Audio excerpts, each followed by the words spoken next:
Mais bref, donc allons-y. Si tu veux bien, commençons par André Iguodala, justement. Faisons le cas le plus compliqué en premier. Donc, André Iguodala, 10 saisons sur la décennie, 9 points de moyenne, effectivement, c'est pas beaucoup sur l'ensemble de la décennie, 29 minutes de jeu en moyenne sur la décennie, 18 900 minutes, c'est le 40e total de notre période, c'est pas mal, 643 matchs. Au niveau du palmarès, c'est pas mal aussi, puisque titre NBA en 2015, 17 et 18, sachant qu'il fait aussi finale en 2016, 19 et 20, c'est plutôt pas mal aussi, 6 finales sur 10. On parle beaucoup de LeBron James, mais finalement, 6 finales sur 10 pour Iguodala, c'est pas mal. Ouais. Et puis All-Star en 2012, mine de rien, une sélection All-Star. Pas de sélection à l'NBA, par contre, au niveau du palmarès individuel. Et quand même 2 fois All-Defensive Team. Une fois en première en 2014 aux Warriors et une fois en deuxième quand il est encore du côté de Philadelphie, pour le coup. Et donc voilà au niveau du palmarès individuel. Alors, comparaison de draft aussi, tu sais que j'aime bien faire Ah ce, oui, ce ton petit jeu. classique. À l'époque, NBADraft.net pensait à Richard Jefferson comme comparaison. Ouais, plutôt pas mal, on va dire. Ok, Voilà. ok. Voilà, Draft Express, il n'y avait rien. Et par contre, au niveau des surnoms, on avait Iggy, évidemment, on connaît tous les surnoms basketball référence. Iggy, Original. AI2. Bon, celui-là, je l'ai rarement entendu. AI2. Je pense que c'est Allen Iverson, c'était le 1, et du coup André Godala c'est le 2, tu vois. C'est un peu, je pense que c'est Ouais, un peu ça. ouais, c'est ça, effectivement. Et puis on a aussi Dola Bills. Voilà, bon, bref. Que des surnoms qu'on connaît pas, du coup, très bien. Voilà. Mais par définition, un surnom basketball référence n'a jamais été prononcé dans la vraie vie. C'est ça, ouais, c'est ça. Bref, donc rapidement son parcours avant qu'on débatte du joueur. Donc, au début de notre décennie, il a 27 ans déjà, en tout cas dans sa 27e année, puisque draft 2004, on se rappelle que il est de cette cuvée-là. Et donc en 2011, déjà 27 ans et 37 minutes de jeu par match du côté des Sixers, évidemment. 14 points de moyenne, plus de 6 assists de moyenne également. C'est plutôt pas mal. On est déjà un peu loin de son pic en termes de points par match, qui était à 20 points par match en 2008. Mais bref, et donc cette équipe des Sixers, elle fera les playoffs. Au premier tour contre Miami, elle tombe contre le Miami du Big Three, évidemment.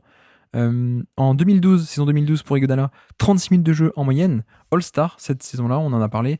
12 points de moyenne et plus de 5 assists également. En playoff, il passe les Bulls avec Derrick Rose qui se blesse au premier tour. Et ensuite, il tombe contre les Celtics en 7 matchs au deuxième tour des playoffs. Et puis ensuite, André Iguodala est échangé. L'été 2012, l'énorme échange à la fois Iguodala, Dwight Howard, Andrew Bynum, qui était à l'époque un gros joueur. De bowling, notamment. Ouais, Exactement. Non, pas encore de bowling, justement. Ça, c'était encore un All-Star. quelques mois avant, ouais. C'est ça, ouais. Donc lui, il est échangé du côté de Denver cette fois. Et donc, saison 2013 à Denver, chez toi d'ailleurs. 35 minutes de jeu par match, 13 points, 5 Oui. assists. En playoff, je crois qu'ils sont troisième de conférence. Mais en playoff, ils tombent contre les Warriors, les très jeunes Warriors, au premier tour, malheureusement. Et puis ensuite, Free Agency. Il tombe amoureux des Warriors. C'est un peu ça. Alors, je sais pas si tu te souviens, il avait aussi eu une offre de Sacramento. Mais Sacramento avait retiré l'offre. Et il avait été un peu vexé, du coup, André Iguodala. Bah, il me semble que l'histoire, c'est que oui, effectivement, il y a cette histoire selon laquelle il est vexé par Sacramento, mais il y avait toute l'histoire selon laquelle il avait fait sortir des informations des vestiaires pendant la série Denver-Golden State, notamment sur certains mots qu'aurait prononcé George Karl, et ça avait un peu mis le feu aux poudres parce que il était considéré comme un petit peu un agent double, et du coup, il avait plus ou moins fait sa déclaration d'amour aux Warriors en plein milieu de la série, quoi. Donc il avait déjà un pied dehors. Ouais, c'est bon. Relation tendue entre George Karl et un de ses joueurs, c'est quand même assez bizarre. C'est vrai, c'est bizarre. Donc bref, du coup, il signe aux Warriors, effectivement. 2014, il est titulaire aux Warriors, il met sur le banc Harrison Barnes, il fait 33 minutes de jeu par match aux Warriors, 9 points de moyenne, donc on n'est plus du tout sur le même rôle. En playoff, ça tombe contre les Clippers au premier tour, la série avec l'affaire de Donald Sterling. 2015, l'arrivée de Steve Kerr, et lui, ça y est, il y a une inversion puisque Harrison Barnes redevient titulaire, lui passe 6e homme sous Steve Kerr, mais toujours avec 27 minutes de jeu par match, donc plutôt pas mal, 8 points de moyenne, etc. Élément hyper important évidemment en playoff pour aller chercher le titre en 2015. D'ailleurs, certaines personnes lui donneront le trophée de MVP des finales, il paraît. 2016, toujours 27 minutes de jeu par match dans l'équipe des Warriors, fabuleuse et historique à 73 victoires. En playoff, évidemment, ça va jusqu'en finale contre Cleveland, on connaît l'histoire. 2017, Kevin Durant est arrivé et lui, il est encore à 26 minutes de jeu par match. Ça change pas trop, 7 points de moyenne, mais à la limite, ça, c'est pas le plus important. Et puis, le titre, évidemment, en 2017. De rebelote en 2018, le titre, lui, il est encore à 25 minutes de jeu par match cette saison-là, donc ça commence légèrement à baisser, on va dire. Et puis, 2019, un peu la fin du cycle, on connaît l'histoire. Ça baisse encore un peu au niveau du minutage pour lui, 23 minutes de jeu, comparé à 27 ou 30 minutes avant. Là, on a 23 minutes de jeu en 2019. En playoff, c'est la fameuse finale contre Toronto, sans Klay Thompson en partie et sans Kevin Durant en grande partie. Donc le titre est perdu. Et puis ensuite, il est échangé du côté de Memphis durant l'été 2019 pour faire de la Toujours pas. place, notamment, je crois, avec le sign and trade, l'échange d'Angelo Russell, Kevin Angelo Durant. Russell, ouais, c'est Ouais, ça. je crois qu'il a un peu échangé à cause de ça, donc un peu un salary dump, ou je sais pas, je sais plus exactement, mais bref, donc il arrive à Ouais, Memphis. c'est ça. Ouais. Ça se passe pas très bien à Memphis, parce qu'il veut pas trop jouer dans cette équipe qui est pas très bonne à Memphis, encore, hein, une très jeune équipe qui venait d'avoir le deuxième choix de la draft. Bref, et du coup, je crois qu'il y a un échange à Miami. Je crois que j'allais dire buyout, mais non, c'est un échange. Je crois que c'est un échange, ouais. C'est ça, Je ouais. crois que c'est un échange. Un échange, et derrière, il re-signe directement d'ailleurs avec le Heat de suite après. Et donc, fin de saison 2020, il fait 31 matchs à Miami, 20 minutes de jeu par match. Et puis, Une finale NBA. exactement, une finale NBA, une de plus, avec une certaine importance, hein, 20 minutes de jeu par match dans la bulle et sur ce round de playoff. Bref, donc c'est vrai qu'on commençait à en parler un peu en antenne. C'est un cas qui est quand même assez difficile à juger parce que le joueur est particulier, on va dire, atypique. C'est pas un scoreur qui met beaucoup de points. Et en plus, il y a eu une évolution tout au cours de cette décennie. C'est ça. Effectivement, en fait, il y a une vraie cassure entre.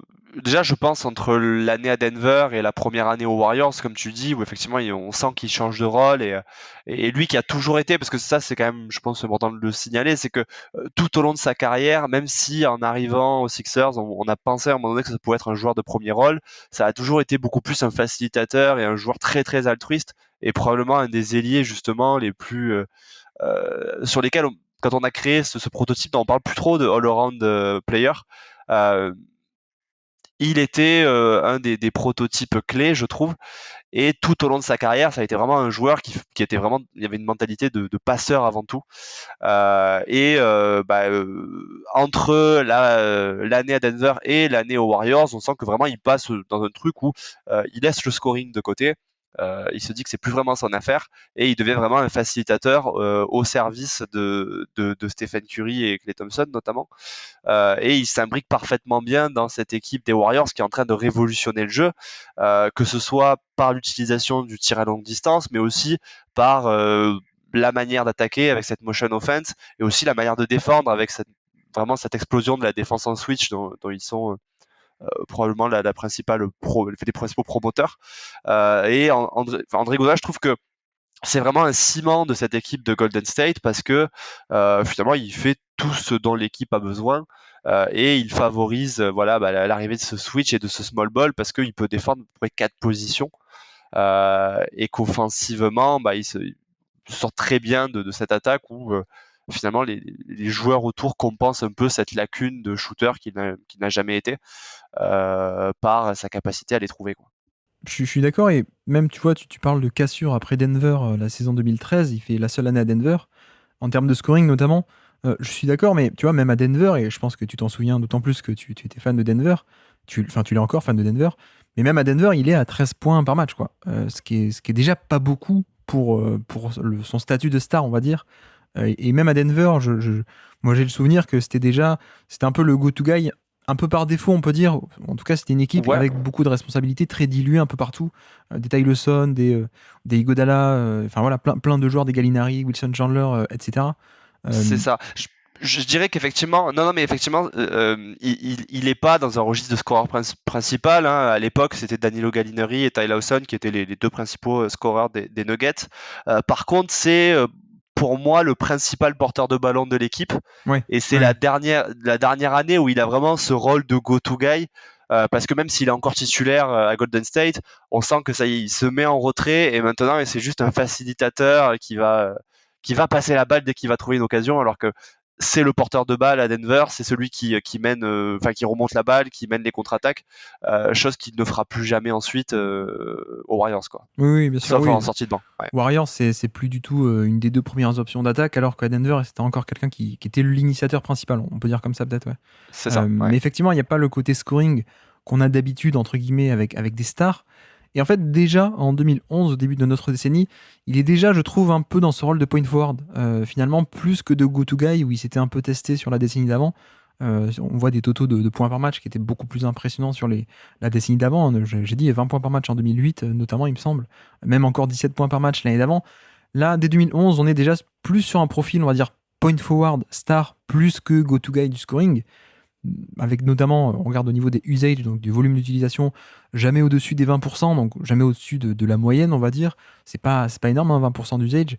Mais par contre, c'est assez important. Durant toute la décennie, il a ce qu'on appelle l'assist par usage, donc le ratio de playmaking, la tendance à distribuer le jeu par rapport à son nombre de responsabilités. Au niveau de cette stat-là, il est élite pendant 10 ans. C'est-à-dire par rapport au nombre de ballons qu'il recevait, il était vraiment dédié à ça, quoi, dédié au passing. Donc vraiment ce côté point forward dès le début de la décennie et jusqu'à la fin.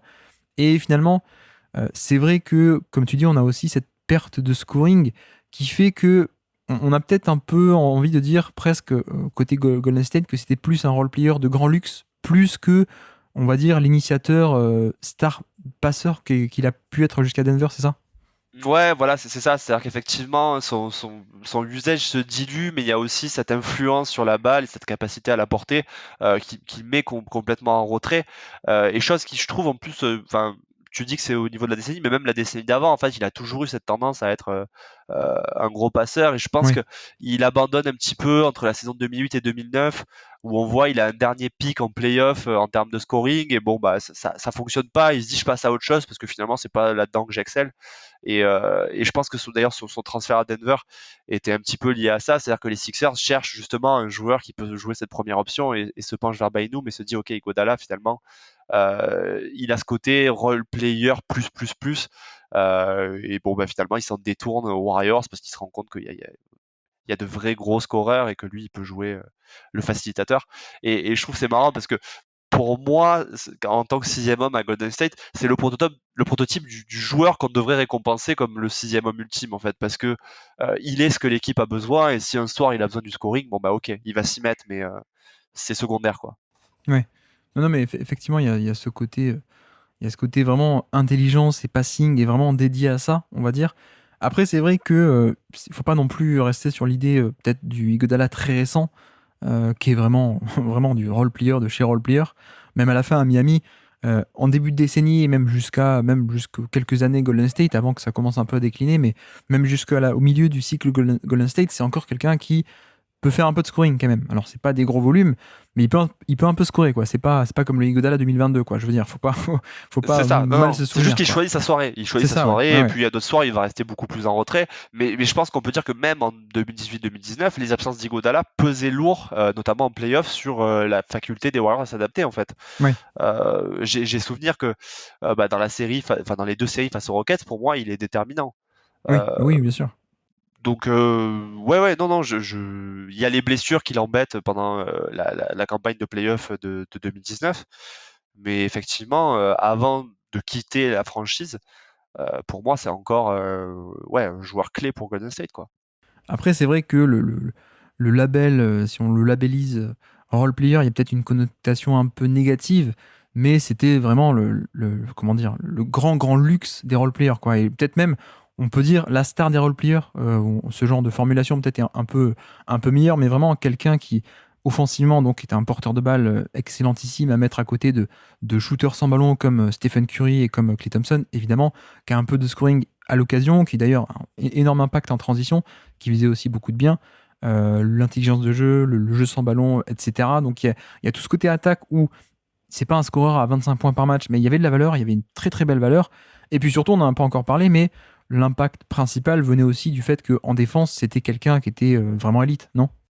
Bah, clairement, je pense que c'était un petit peu le pendant de Draymond Green, c'est-à-dire que d'avoir les deux, ça leur donnait une polyvalence défensive qui était absolument exceptionnelle. Et c'est pas pour rien d'ailleurs que naît cette légende un peu de la def line-up des Warriors, parce que quand Ouais, André Iguodala rentrait sur le terrain, ils avaient une polyvalence offensive et défensive qui était, enfin, qui a probablement été quasiment pas reproduite depuis, quoi. ouais, oui, oui, effectivement. Mais c'est vrai que bon, on a ce côté déjà wing stopper, c'est un ailier qui est très grand, avec des mensurations physiques et notamment d'envergure de bras incroyable. Donc il y avait ce côté vraiment wing stopper à mettre sur des Kevin Durant, à mettre sur des LeBron James, à mettre sur n'importe quel match-up à l'aile. Et il était élite en tant que défenseur sur le poste 3. Donc évidemment, ça c'est génial. Il y avait aussi la switchabilité, quelqu'un qui pouvait faire beaucoup de switch, comme tu viens de dire. Donc ces fameux death line-up et tout ça.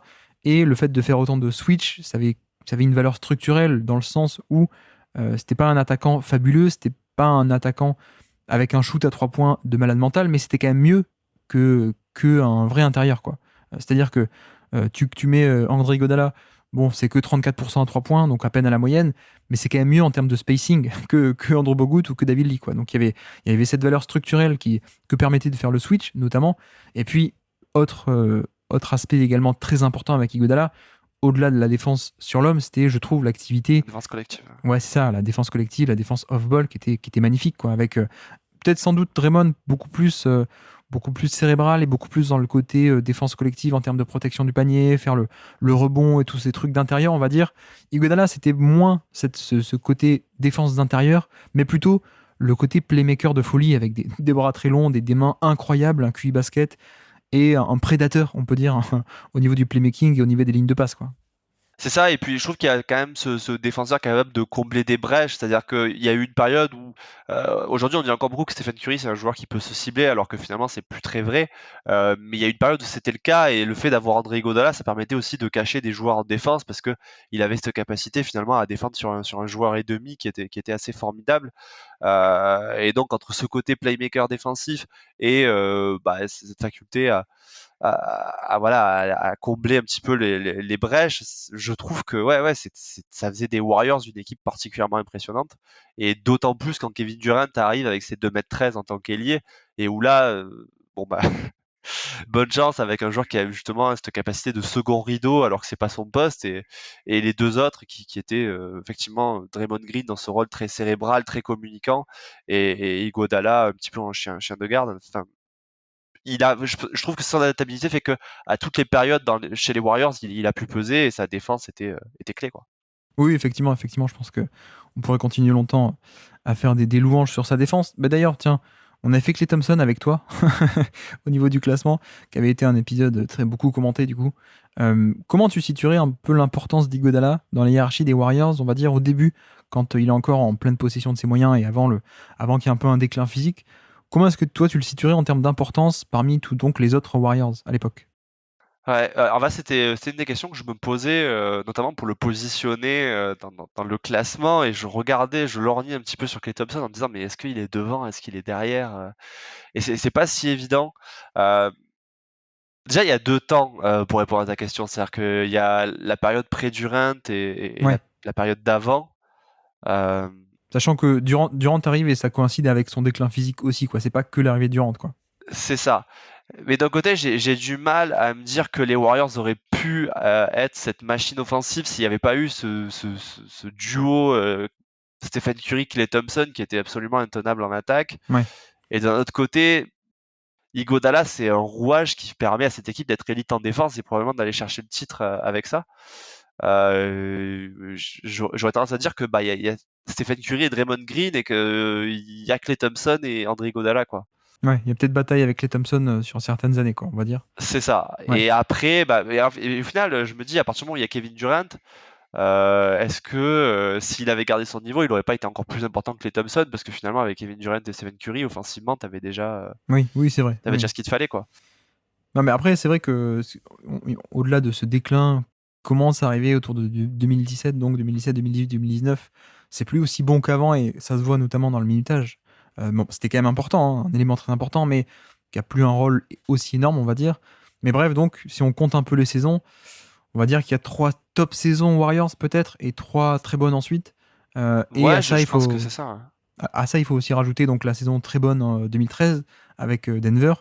Mine de rien, bon, ça s'est planté en playoff, mais c'était, comme on disait, le moteur de cette équipe à défaut d'en être le principal scoreur. Et puis à ça, il faut aussi rajouter la période de Sixers, quoi, qui est pas mal non plus. Là encore, qui est, à défaut d'être le mec à 30 points par match, qui était clairement l'élément le plus important de cette équipe des Sixers. D'ailleurs, on n'en a pas trop parlé de cette période, mais c'était l'époque avec un jeune Jrue Holiday, avec Elton Brand qui était encore là. Enfin voilà, il n'y a, pas y a pas beaucoup de star power. C'était lui clairement le meilleur score, quoi. Enfin le meilleur joueur en tout cas. Mais donc, on peut passer au classement d'ailleurs si tu veux, Ouais, enchaînons mais là-dessus. ouais, bien sûr. Non, mais c'est vrai que pour compléter, en fait, c'est des équipes qui ont été un peu oubliées avant la période Warriors, mais c'est des équipes très sérieuses qui allaient en playoff et qui avaient un rôle à jouer. Ouais, Donc ouais, être ouais. le leader de cette équipe-là, ça a forcément de la valeur. Et c'est pour ça que c'est dur de le positionner. Donc je sais pas si tu veux y aller en premier ou si Vas-y, j'y vais, mais où est-ce que du coup tu l'imaginerais? ah bah, je sais pas. Alors, ok, donc je suis parti en regardant autour de la 30e place. Je me suis dit, bon, bah, enfin, pour moi, je le vois effectivement dans une décennie beaucoup plus importante que Joe Johnson, Pau Gasol, Kevin Love, Genre l'idée. Jrue Holiday, Demar DeRozan, et, bon, bah, Mike Conley, Serge Ibaka. Je le Ouais. vois aussi au-dessus de Nowitzki et Rudy Gobert. Je le mets au-dessus de Nikola Jokic. Et après, le truc, c'est comme il est coéquipier de Klay Thompson, je commence à me dire, est-ce que c'est pas là la limite? Mais pour autant, Donc là, on est zone Klay Thompson qui est à la 20e place, ouais. on est C'est top ça. Ouais. 20, ouais, ouais, on est à la 20e place. Et en fait, ouais, après, je sais pas, en fait. Je Non, sais moi pas. j'étais à peu près dans la même zone aussi. J'étais même zone. C'est vrai que j'étais autour de voilà Jokic et Gobert qui sont 21-22. Bon, ils sont très très forts, mais ils ont que 4 saisons, on va dire. C'est ça. Que 4 saisons au haut niveau. Alors l'un dans un rôle très offensif, l'autre dans un rôle très défensif. Est-ce que finalement 4 saisons de top niveau, alors all defense ou all NBA, c'est mieux que Iguodala qu'en a 10, dont sur les 10 on va dire 7 ou 8 de très bon niveau. C'est pas évident. Puis dans tes critères, tu avais aussi effectivement le fait d'avoir des campagnes en playoff d'importance. Et lui, pour le coup, comme tu disais, il fait 6 finales en une décennie. Donc, Ouais, c'est pas mal. Oui, d'ailleurs, j'ai pas cité quel- le minutage de playoff, 4400 minutes, c'est le quatrième plus gros total de la décennie. Voilà, c'est juste voilà. pour vous dire. Ouais. Et même en termes de matchs, 149 matchs, c'est le deuxième de la décennie derrière LeBron James. Donc effectivement, grosse présence de Ouais. playoff pour Iguodala. Non, mais ça me va, si on est dans cette zone, on est plutôt d'accord pour le coup. C'est vrai que par rapport à Klay Thompson, Klay Thompson, on avait dit aussi, mais Klay Thompson n'a que 7 saisons, on va dire. 7 saisons de haut niveau, si on enlève un peu son année rookie. Parce qu'il y a des blessures et parce qu'il arrive draft 2011. Donc on enlève 2 saisons, on enlève celle où il est blessé, enfin celle où il est rookie, bref, 7 saisons de haut niveau. Et Godala en a 7 ou 8 également de haut niveau. Mais il y a certaines fois où il était un peu leader de son équipe. J'ai presque envie de récompenser un peu plus ça. Je ne sais pas ce que tu en penses. Ouais, bah c'est ça, c'est ça. Et après, justement, ouais, je me disais, est-ce que c'est entre Tony Parker et Klay Thompson, ou est-ce que même Tony Parker, il peut passer devant, parce qu'au final, On peut passer devant, ouais. il manque pas mal de saisons aussi, quoi, hein. Ouais. Alors, Tony Parker, ouais, il a 3-4 saisons d'initiateur offensif de premier plan, mais pas du tout la même valeur défensive, pas du tout. Ouais, ça me va, on peut le mettre là, on peut le mettre à côté de Tony Parker. Donc entre Tony Parker et Al Horford, du coup. Ça me paraît pas mal, hein. Ok, donc on est Al Horford 18ème, Tony Parker 19 pour l'instant, et donc on met André Iguodala entre ces deux-là, si ça te va. Bah ok, Ça me faisons va. ça, faisons ça. On va voir quels sont les retours dans le Discord. Et donc, petit quiz pour finir, tu connais la tradition. Bon, quiz facile hein, pour le coup. Ouais, je suis C'est pas une préparé en plus. T'es préparé. C'est une équipe classique de la décennie. Les Warriors 2015, on les avait pas encore fait. Donc, est-ce que tu es capable, kicker dans l'effectif, de citer des joueurs de cette équipe des Warriors champions en 2015? Ok, Sean Livingston. Oui, effectivement, tu commences par le plus facile. C'est ça. David Lee. Oui, Andrew Bogut. oui, effectivement. Stephen Curry, Klay Thompson, Ouais, Draymond Green, ouais, Harrison Barnes. ouais. Donc là, tu as tous les principaux. Et C'est maintenant ça. il reste Et les là, ça noms devient marrants. plus compliqué. Et là, ça se complique. Parce que du coup, la finale avait aidé à bien connaître Cleveland, tu vois. Autant les Warriors étaient bien au complet. Attends, il n'y avait pas Brad Reigns non, non. Non, non, il avait déjà été échangé à Utah. Ouais, il avait été dumpé avec Richard Jefferson d'ailleurs dans un. Ah, il y a Sean Marion. Non, bah non, il est au Cavs, du Non, coup. non, non, non. Oh, c'est dur. C'est pas facile, mais alors ça va te revenir parce qu'on l'a vu pas mal de fois cette équipe. On a un poste 4, vraiment à l'ancienne, poste 4 shooter qui avait un petit tir à mi-distance. Je crois qu'ensuite il a fait du Orlando. Euh, Ça me parle. Ça me parle. Ça te parle Je un l'ai pas. peu. Ça me parle, mais je l'ai pas. Je saurais pas comment te le décrire. Son prénom c'est Mo. Non, ça vient pas. Ça vient pas. Non, c'était Mo Space. Ah oui. Ah ouais, je pensais que c'était plus tard, tu vois. J'aurais plutôt dit 2017. Non, Équipe 2017 David c'est West, David ok. West, ouais, voilà. Ouais. Non, Ouais, non, Mo bah ouais, Space, j'aurais pensé ouais, ça. son petit tir en pick and pop à mi-distance. On avait un Brésilien d'ailleurs Varejao? qui je crois est assistant coach, non, qui est assistant coach quelque part cette année, si je dis pas de bêtises. Barbosa? Exactement, Leandro Barbosa faisait Ah, partie lui aussi, tu vois, de j'aurais cette équipe. pensé que c'était après, tu vois. Ok.